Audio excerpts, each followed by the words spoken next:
Hi guys, welcome back to Tannygram, your one stop for travel, beauty, and lots of love in between. And this is the episode 4 of our European adventures. This time I'm taking you along to a place known for Mozart, music, and their salt mines Salzburg, Austria.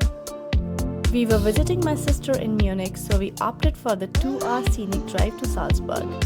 Our morning began with cuddles with Bailey, my 4-ball nephew, and after a quick freshen up and breakfast, we were out the door. Travel tip: if you are driving in with a German license plate, you need to get a vignette before you enter Austria.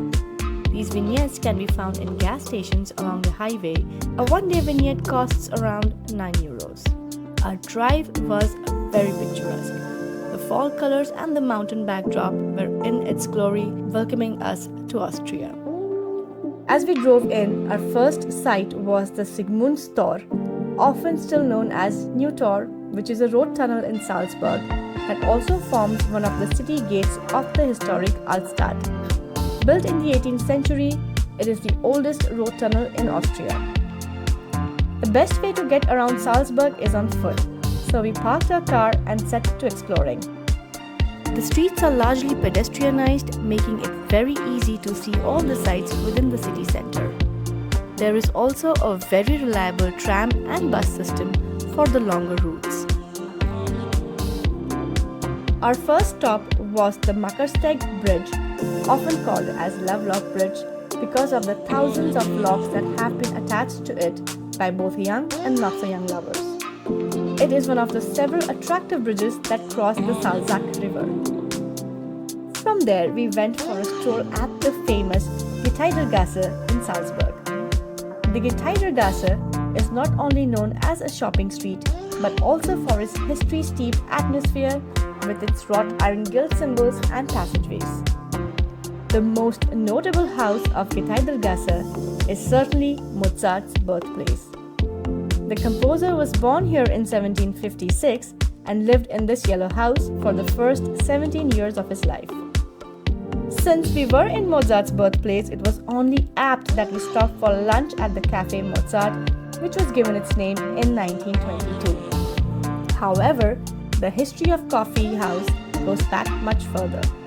Until the 1930s, the café was a popular meeting place for writers and musicians, and later became home to the legendary Mozart Chess Club. This cafe is famous for their Austrian souffle called the Salzburg Knockerel. With our bellies full, we made our way to the Salzburg Cathedral via Residenzplatz Square and Residence Fountain. The Residence Fountain is considered to be the most beautiful fountain in the city of Salzburg and certainly deserves a closer look. Archbishop Geobald's son, a fountain enthusiast, commissioned the fountain to be built. It is considered to be one of the most significant Baroque moments in Europe today, and the work is attributed to the Italian sculptor Tommaso di Garon. From here, we made our way to the Salzburg Cathedral. The cathedral is very much the centerpiece of Salzburg. Here, there is much to discover: the baptismal font, the crypt, the art installation Vanitas, as well as the chest containing relics of the Saint Rupert and Virgil. In addition, many secrets are associated with the 7 bells as well as the 3 entrance doors. Inside the ornate interior of Salzburg Cathedral, one can find the place where the composer Wolfgang Amadeus Mozart was baptized, and also where he composed many of his beautiful pieces. It was already 2 p.m., so we quickly made our way to the fortress Hohensalzburg, which is open all year round. Since 1892, not only can it be reached on foot, but also by means of the fortress funicular, which is located in the Getreidegasse. We opted for the funicular as it would be faster and meant a lot of fun for a little one. Hohensalzburg Fortress is the biggest fully preserved castle in the Central Europe. This emblem of Salzburg offers a 360-degree view of the city and its surroundings.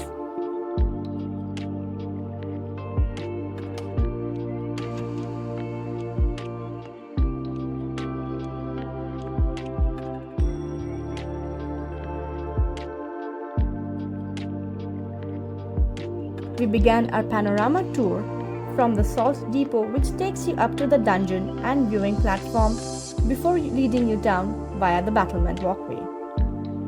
You'll get to walk along the castle guard's walkway and bastions of the fortress where all these scenic experiences await. If you have a strong imagination, you'll feel like a medieval guard yourself, surveying the surroundings for potential threats and enemies. Inside the fortress, there are also museums and several exhibits to explore.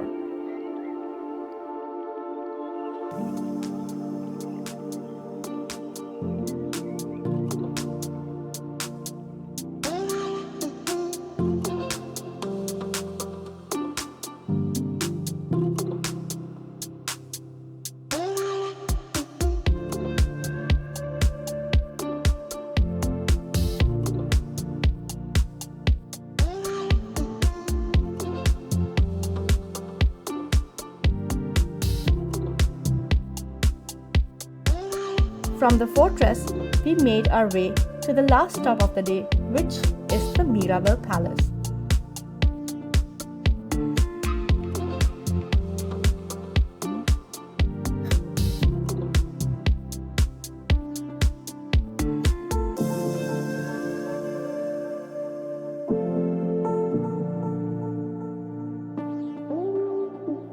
The Mirabel Gardens are a joy to visit. Considered to be one of the most beautiful Baroque gardens in Europe, they are world famous, thanks in part to being featured in the classical movie The Sound of Music. The gardens are laid out along a north-south axis between Mirabel Palace and a fabulous view of Hohensalzburg Fortress. They have been redesigned a few times throughout the history. The oldest part that remains is the Grand Parterre. Along the side of Mirabel Palace and attached to the Grand Parterre lies the small parterre. Its centerpiece is a Pegasus fountain which was installed in 1930. A little bit removed from the main part is an old bastion of Mirabel Gardens, the Dwarf Garden. It features a display of misshapen dwarfs sculpted from Untersberg marble. It's believed some of these sculptures are of people who actually lived on the court of the Prince Archbishops of Salzburg. And with that, we conclude our whirlwind 24-hour tour of Salzburg. If you have little more time, consider visiting Hellbrunn Palace, a beautiful palace with trick fountains, or exploring the Untersberg mountain by cable car. This charming Austrian city has something for everyone, from history and music lovers to foodies and nature enthusiasts. If you are ever in the area, be sure to add it to your travel bucket list. Remember to wear comfortable shoes for all the walking and stairs. Thanks for joining us on this journey through Salzburg. Don't forget to subscribe for more travel adventures filled with beauty and love. Bis bald!